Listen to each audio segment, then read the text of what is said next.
Welcome to Gospel Tangents, the best source for Mormon history, science, and theology. I'm Rick Bennett. In our final conversation with two of Mark Hofmann's cousins, Diane Smith and Michelle Stone, we're going to find out if it's still a sore subject among some of Mark's family. Do they like to talk about it or not like to talk about it? So we'll find out more about that. We'll also get a review of what they thought of Murder Among the Mormons. So you won't want to miss this conversation. Check it out. But it's still probably a pretty sore subject with some people in the family? We're young enough. Go ahead.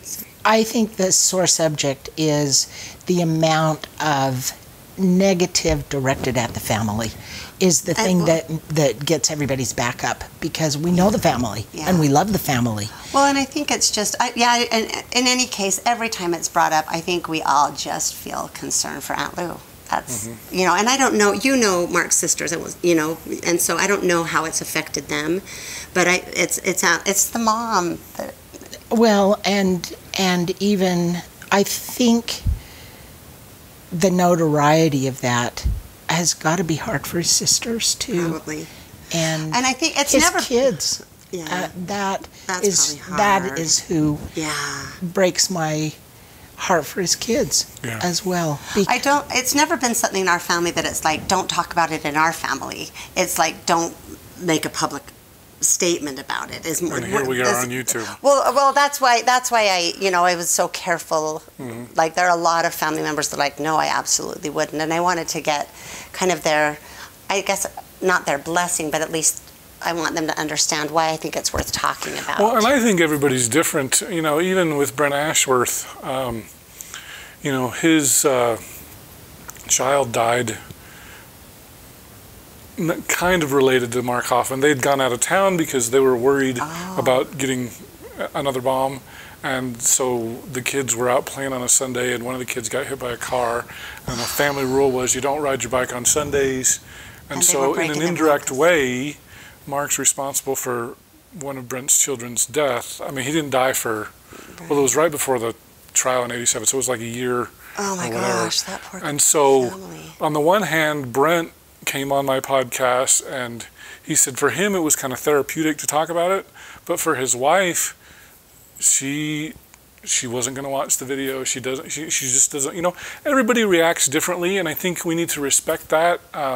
Some people, this is therapy. Talking about it's therapy. It's good for the soul.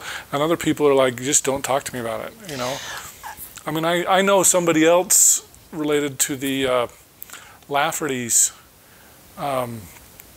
and she wants nothing to do with. She's a Lafferty, and she doesn't want to talk about it. And just nothing. So everybody reacts differently. Well, and I want to make very sure that nobody thinks that we're an authority, because we're just family observers. We were not in the situation, and there is no aggrandizement of trying to make us important because of that. You just ask, could we share a little bit of insight? Yeah. But again, we're not writing a book.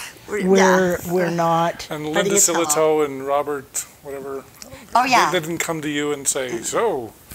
No, but they might have gone. It's a big family, so I'm guessing they tried to contact Dory or And there are other cousins that have talked about him and what their experience was. I think mine was unique because we were the same age, and we went to school together, and I did spend time in the home, not a lot, because we were in different worlds, but there was a little bit of that personal knowledge. For me, I get pushback for telling stories of our church history, for reading dissertations from the Journal of Discourses, I just am allergic to keeping secrets. I'm like, no, we don't keep secrets. We don't keep stuff buried under the rug. We talk about it. We deal with it. We understand that life is messy, and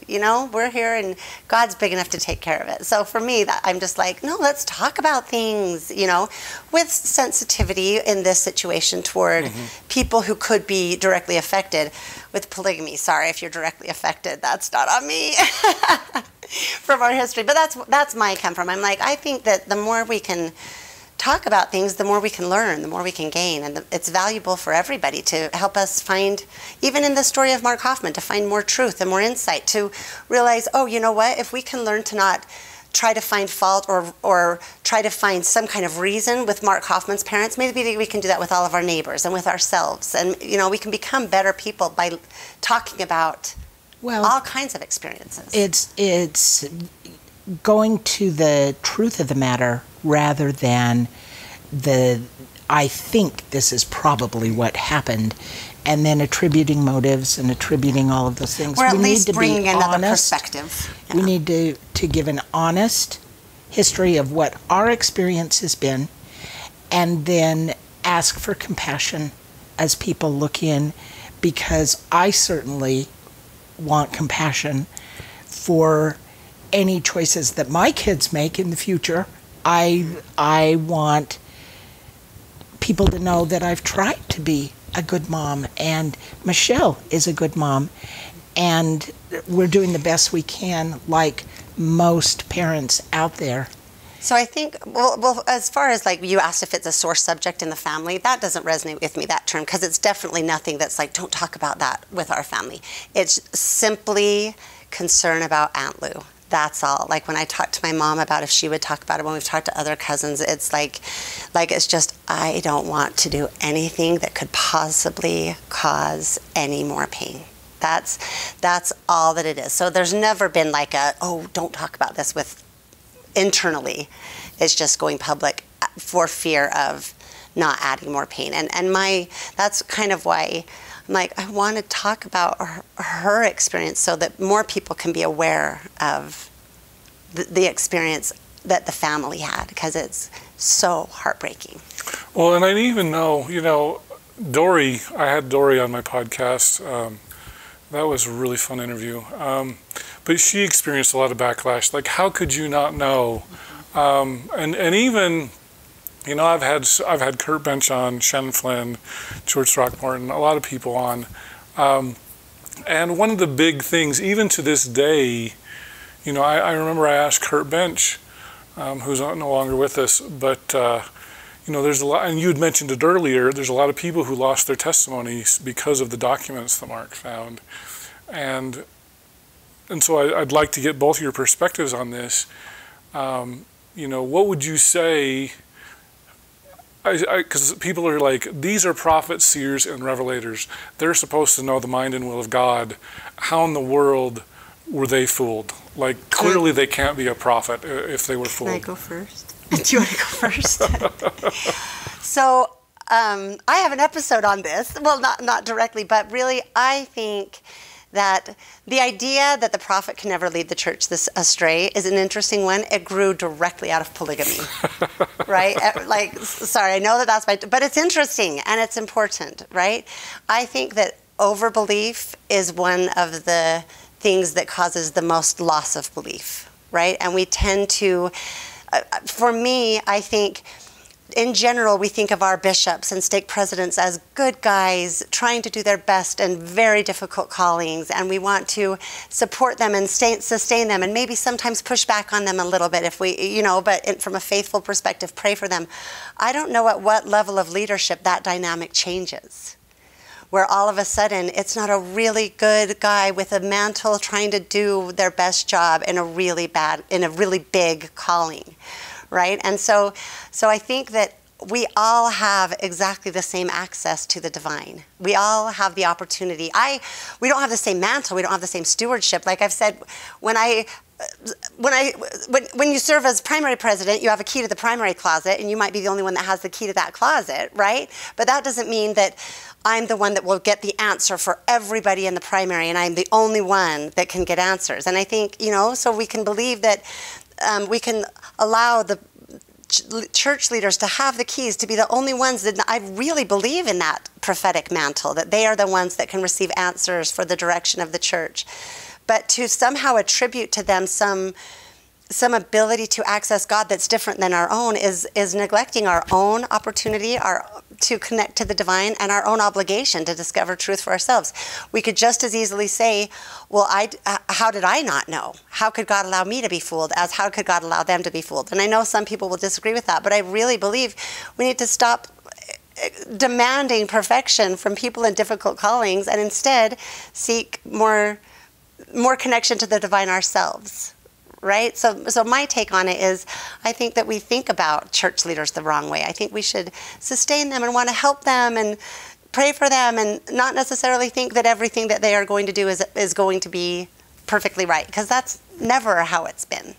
Joseph Smith couldn't run a bank. Did that make him not a prophet? Right? I mean... Well, some people felt that way. Right. If you had your money in the bank, you probably felt that way. But to me, it's like, you know what? Joseph Smith brought forth these divine doctrines and ideas, and we have some different perspectives on Joseph Smith, you know. But then Brigham Young could bring all of the saints across the country and establish this place, and amazing. And I think he wasn't great on doctrinal issues. I'm glad we've like set aside all but one of Brigham's doctrines, and I'm still waiting for that one to go the wayside too. But, so we can allow our leaders to be what they are, mortals who are leaders. The Book of Mormon constantly tells us not to put our trust in the arm of flesh. And last time I checked, anyone in any calling is made of flesh. And so are you saying that those people who lost their testimonies because of Mark's documents put their trust in the arm of flesh? No. Oh, thanks for letting me clarify. I don't ascribe any blame to anyone who stays in the church, leaves the church for any reason. I think I was responding to the question about how could they not know? They can't be prophets, seers, and revelators if they didn't know. And I think that... what are they supposed to be, rare antiques collectors and historians? And I guess I'm not trying to minimize anyone that lost their trust in them. I'm trying to propose a different way of approaching our leaders that I think is not so fragile, because it's not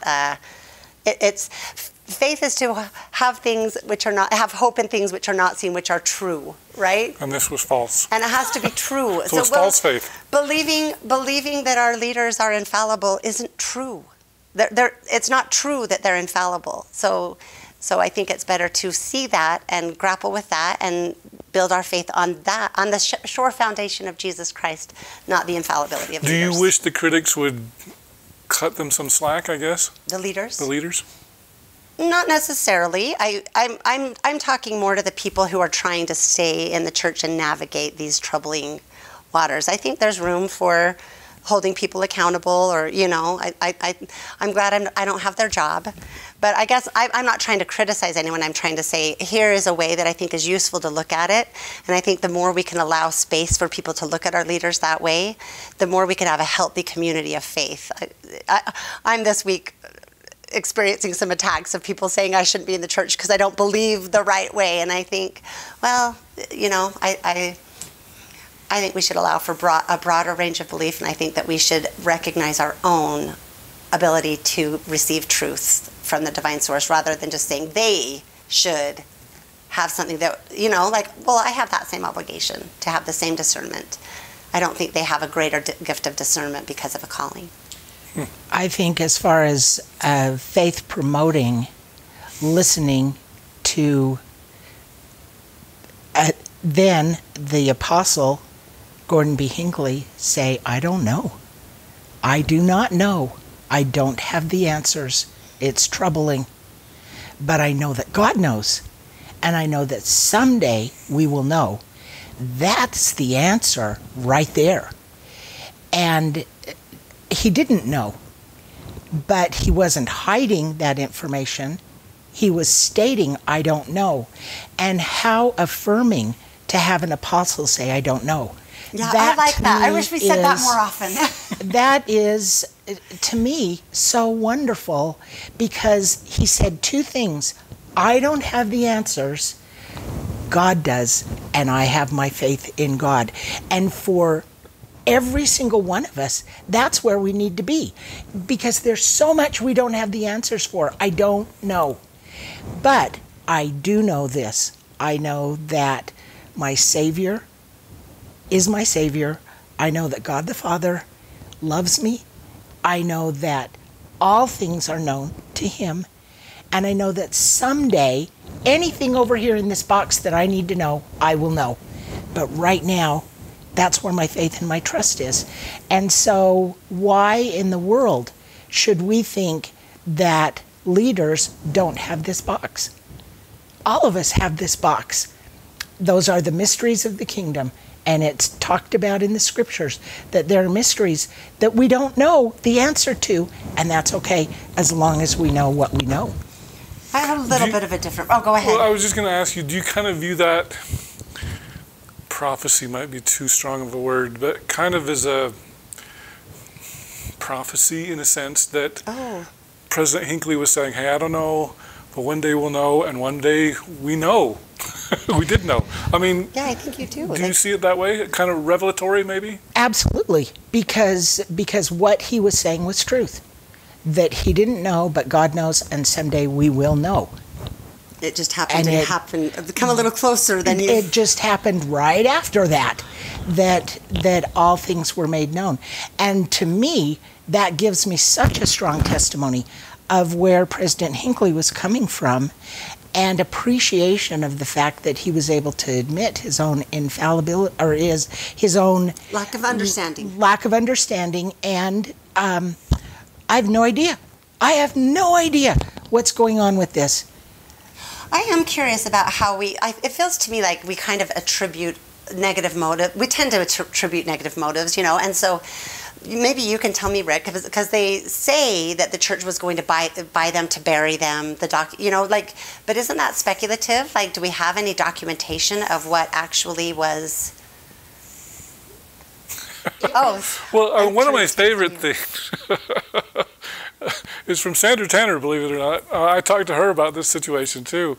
One of the things Mark did with Sandra and Gerald Tanner at the time was he said, hey, I've got this document. It's about the second anointing. It's super hush-hush.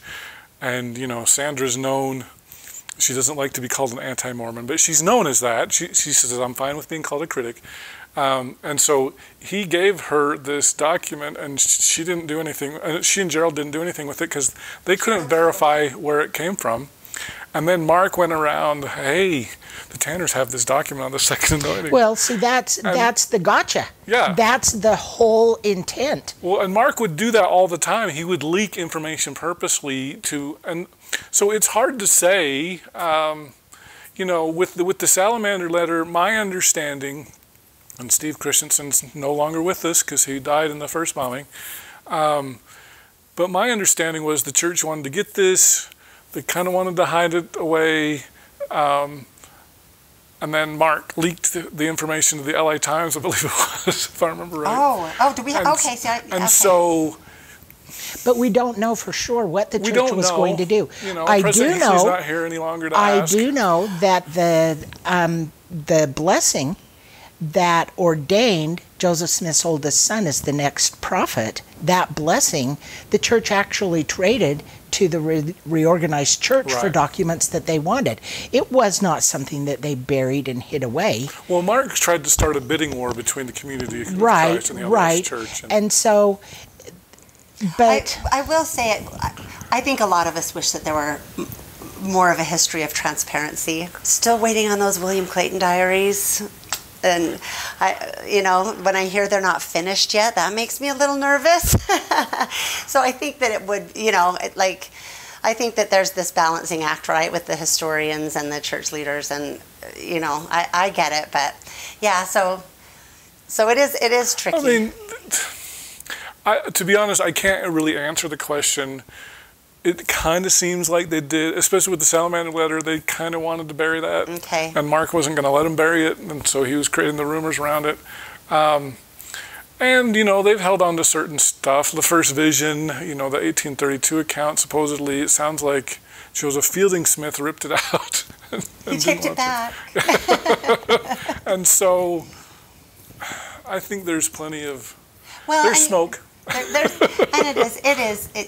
always just say I don't envy their job, and I wish we could I wish more people had the approach of just honesty is the best policy. Well, and I think because Mark was critical for closing the archives.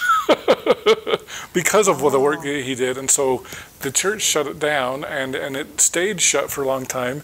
But now with, Elder Snow, Elder, why can't I remember all their names? The latest church, Elder Curtis, and the current one, Elder Jensen, Elder McKay, the current historian, have really tried to open up the archives. We've got them on the internet. We've got the Joseph Smith papers. You can see those in their original handwriting.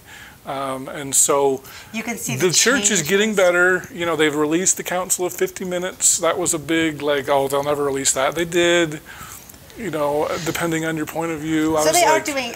Yeah, they're getting better. I was able to talk to Patrick Mason, and he was really happy with the direction the church has and it doesn't, who knows?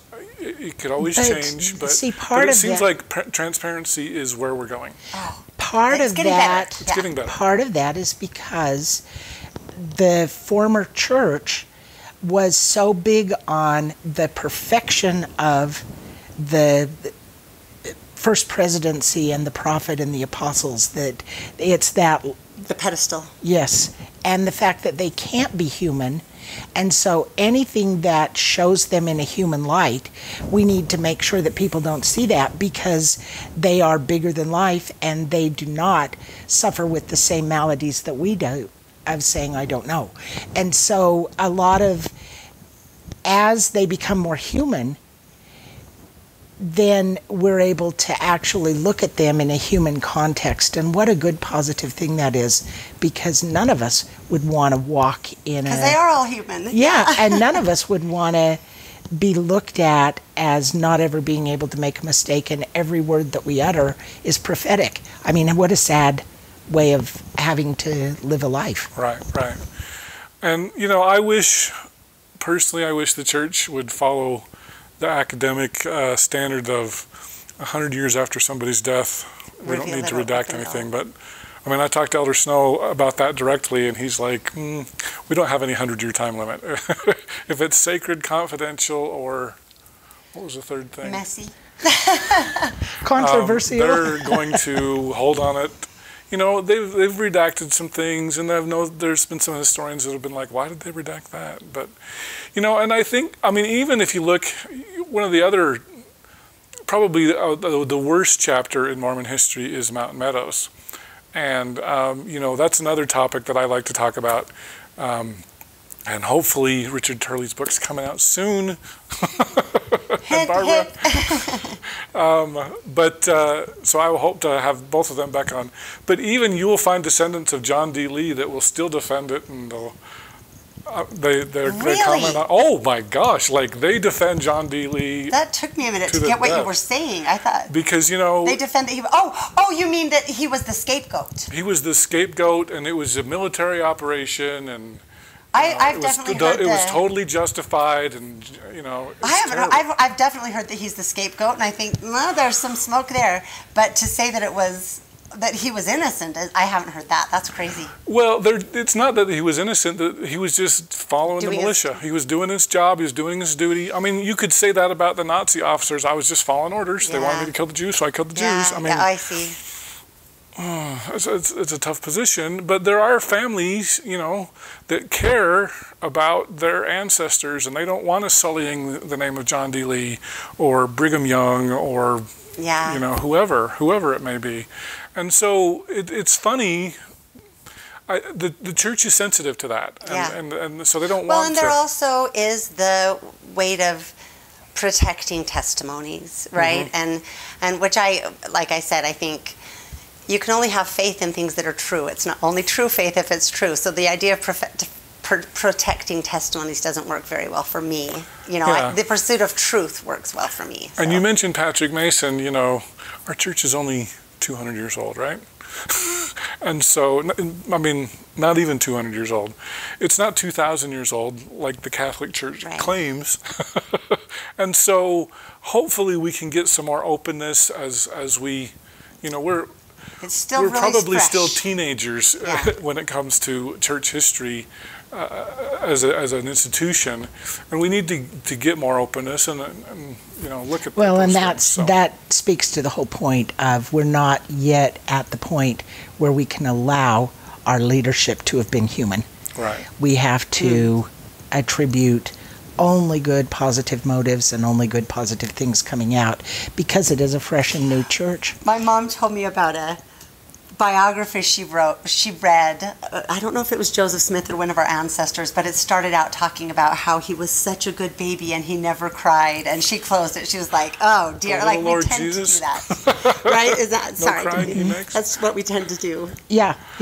So, I mean, we're all here working through messy life, and hooray, the plan is working because there are so many problems. That's what we're here for. And in general, whether we're talking about the church leadership or Lou Hofmann or whatever, I think if we lead with compassion, it's hard to go wrong.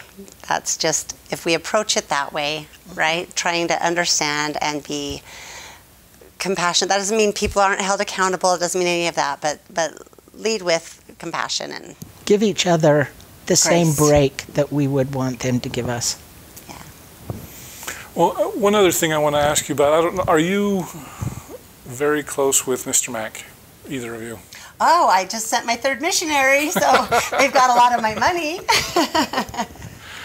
But no. No? Are you aware that, of course, Mr. Mack, Scott Matt Christensen's father. his son was the first one killed by Mark.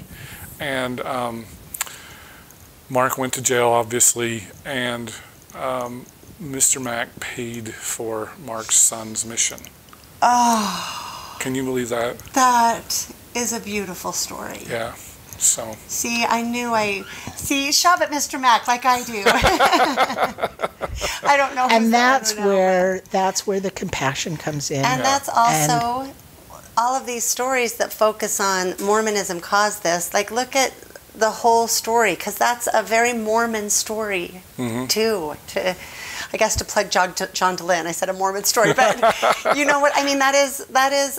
That just is so beautiful, and that's my experience in the church. The people are just flawed and yucky and judgmental, some of them, and also like the most amazing, incredible people you'll ever meet. And I will just also add, for people who don't know Mr. Mack, I mean, he's huge in Utah.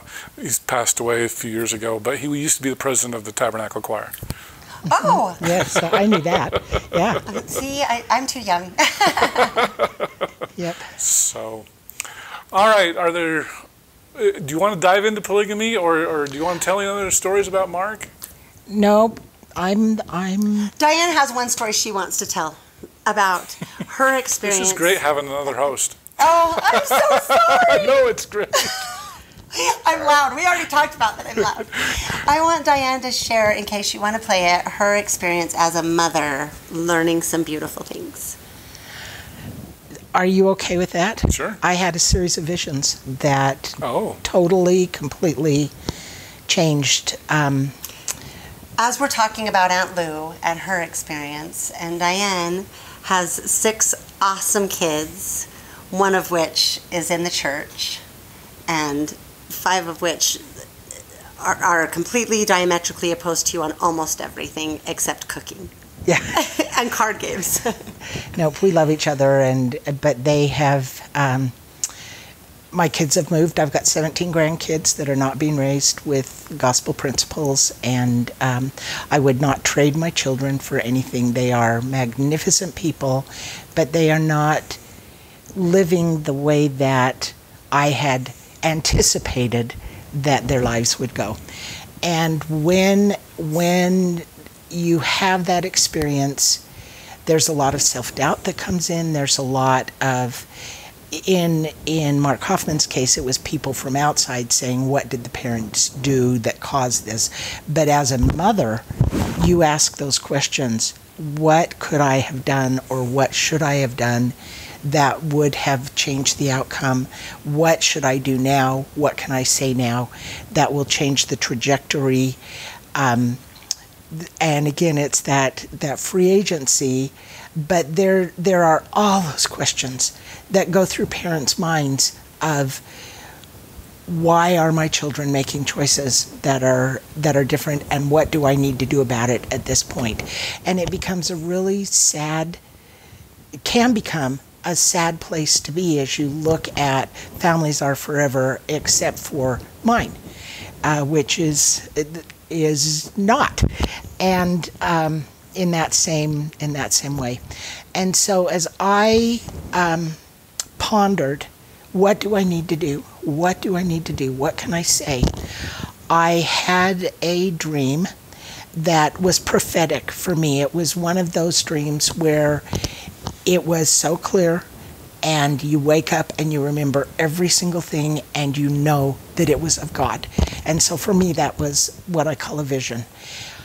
I was standing on a sandy shore on a very, very cloudy, windy evening, and there was, as I looked around with the wind whipping, there was about a 4-foot granite rock, and there was a woman standing on top of the rock, and she was obviously older. She had white hair. She was in a white dress that was whipping in the wind, and in her hand she was holding a lamp.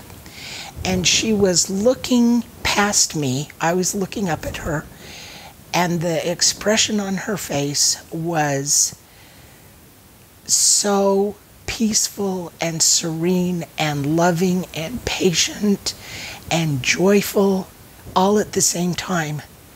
And I turned around to see what she was looking at, and there was a lake with these whipping waves, this black water, and there were little boats and rafts floating on this lake, and it was my kids in the lake. And some of them were looking and pointing towards her. Some of them were rowing away. Some of them didn't know what to do. But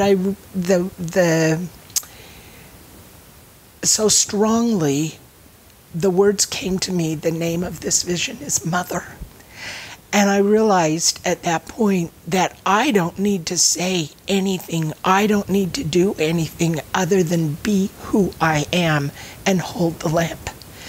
And then the kids can choose to look. They can choose to come because they can see me on the edge of the shore holding the lamp. And it totally took away the sorrow and the confusion of what do I need to do. All I need to do is be who I am and hold my lamp. And it totally changed the whole focus of my parenting, because now it wasn't that I needed to do or say something different. I just needed to be who I was and hold my lamp. I think people on both sides of this can appreciate that, because mothers mourning over their kids leaving the church is really hard on the moms. It's also really hard on the kids, right? Like, or whatever the relationship is. It's hard that religious decisions affect relationships so acutely. It creates and that so a distance, dissension, a division, and there's, I have to get you to do this, I have to get you to do this. So I think it's beautiful to be like, oh, we can just be who we are. So it's interesting how the Lord works line upon line. And about 3 or 4 months later, I was in the same dream, in the same place, and I heard the words, "Look." And I turned, and down the shore as far as I could see, and then as I turned down the shore the other direction, there were rocks with mothers standing and holding lamps. And at that point, I realized it wasn't just for my children that I'm holding a lamp. It's for your kids, and it's for your kids.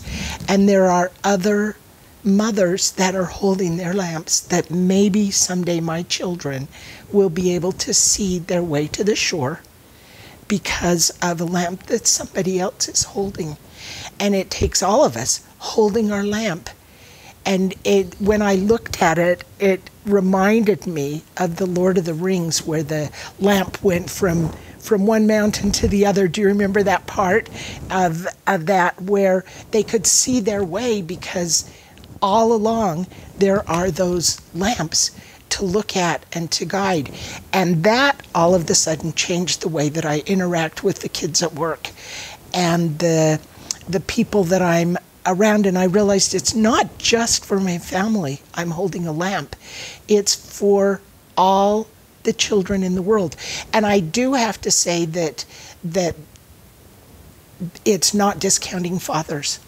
But I think mothers' pain is a little bit different than fathers' pains when their children are leading different lives. And I think mothers are in a very unique situation because of that mother bond that they have.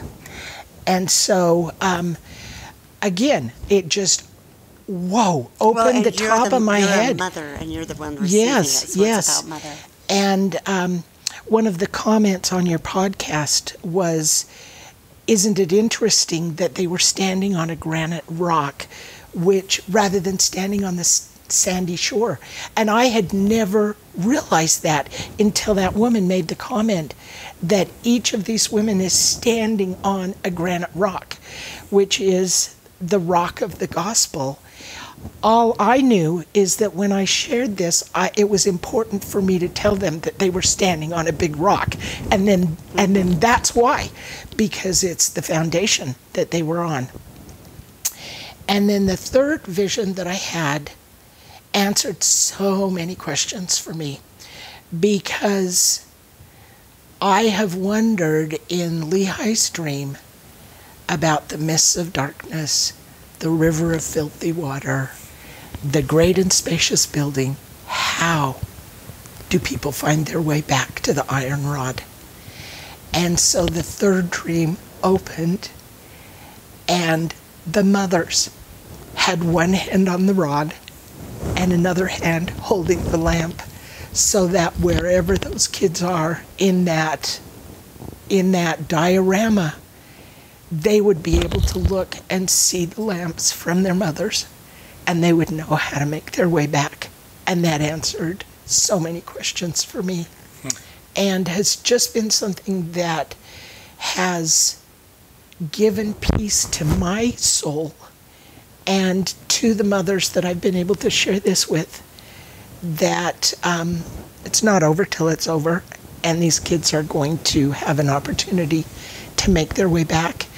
And there's something that moms can do to facilitate that. And it's the release. One thing I asked all of these women, all of these mothers, there was no stress, there was no guilt, preaching, there was no, like we were talking about other people who were like, this is how you have to be a Mormon. You know, they weren't. It's easy to hold a bat, you know, and contend that way, and instead to just be at complete peace and hold a lamp while standing on the rock. There's something really beautiful about that. So she wanted to share. I'm glad you said that, because I was thinking as you were talking, I'm like, this is kind of like Lehi's dream, and then you said it, so I was like, okay. That's good. Yeah. And then for my podcast, for 132 Problems, I did feel strongly inspired. I tell the story in the podcast, we go through it, but it's just going through the scriptures, making the scriptural case of marriage. I look at all of the claims that were made by early church leaders, the justifications, the scriptural. It's actually really kind of fun to go, wow, this is bad, the justifications for polygamy. And I'm just barely starting to, because I've done 50 episodes or so on all of the reasons that polygamy is not of God. It sounds like it's boring. It's actually fascinating and quite fun. But we're just starting to get into the hairy question of Joseph Smith's polygamy, because there are more and more people convinced that Joseph was not the originator of polygamy, but that it was a later conspiracy. And of course, there's the whole side that says you're completely Holocaust denier if you say that. And so I think it's an interesting thing to delve into. And, you know, I will admit I started out a little more on this side, and I kind of been moving. So it's good to get into the actual information, in my opinion. It's fun. It's a fun journey. And it's good to get closer to truth. It's good to find out why we believe the things that we believe, or why we have been taught the things we've been taught, and what the foundation and the justifications are for them, so we can start to really know more for ourselves instead of just relying on, having so many unquestioned assumptions. Very good. I was going to ask you one other question. You've both watched Murder Among the Mormons.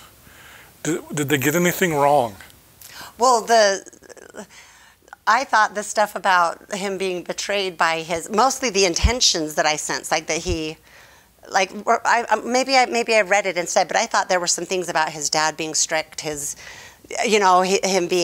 feeling betrayed by so things his he found family out in life church growing history. up was probably not I think accurate. anything speaking to motive was very, very wrong.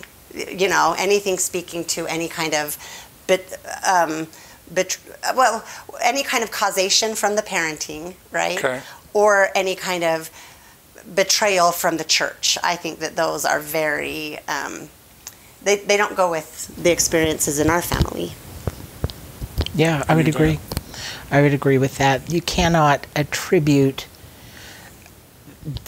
you can't say that the church caused this it doesn't play. Right. Or that he was betrayed by the church. He didn't have, I think that he would have had to believe in it at one point for it to, sincerely. Did he ever express any disbelief?